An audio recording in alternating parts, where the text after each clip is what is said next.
12 plats i 3 postres típics de Catalunya han viatjat fins a Estocolm per donar a conèixer als suecs quins són els productes autòctons del territori i com els cuinem. Crema de calçots, fideuà, arròs negre, xató o crema catalana són només alguns dels tastos que van poder degustar els comensals que van assistir a la presentació a càrrec de Terra i Taula. Quan arribava la gent, els ensenyàvem un mercat que havíem muntat, que aquell mercat hi havia tots els ingredients, calçots, típics d'aquí, arengades, formatges, bueno, tot el que tenim d'aquí.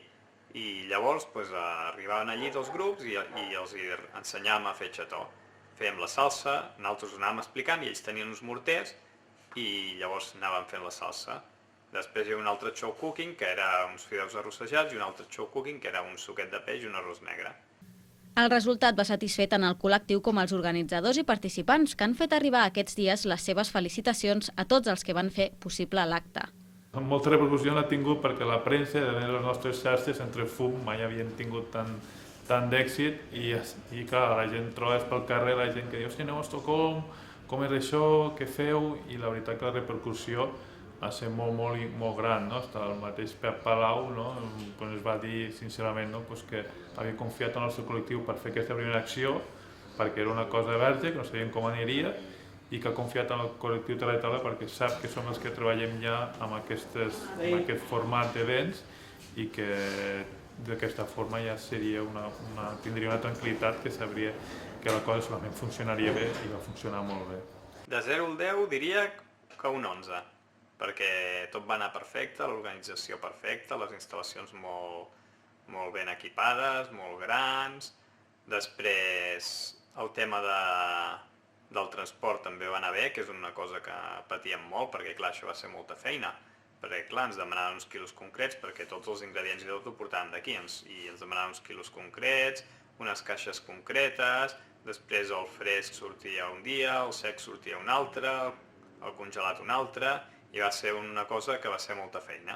Però bueno, un cop arribat allí i vam veure que tot havia arribat a lloc, perquè dèiem a veure si no arribarà, ja vam estar una mica més tranquils. El calendari d'activitats del Terra i Taula està cada vegada més atapeït. La propera trobada en públic del col·lectiu tindrà lloc divendres 29 a l'Hotel Melià de Sitges, una proposta que va arribar al grup a través del seu padrí Xavier Mestres i per petició de l'Associació d'Empresaris del Penedès i Garraf. Es tracta d'un sopar en el que els comensals podran degustar plats de diferents col·lectius, del mateix hotel, l'Escola de Sitges i el Terra i Taula, entre d'altres. Els baixpenedesencs seran els encarregats del primer plat, una elaboració en la que els cuiners del col·lectiu han volgut introduir els ingredients de tots els productors que en formen part.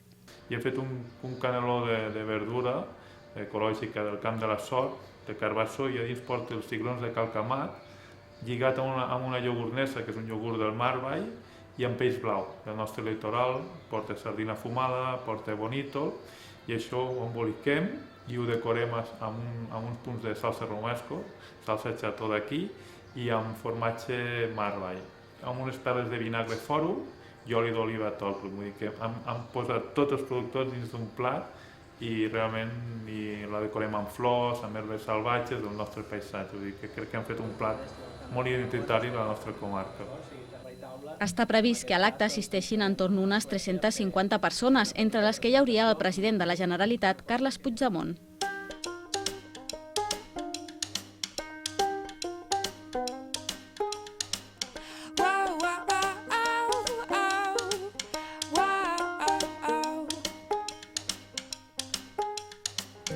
Today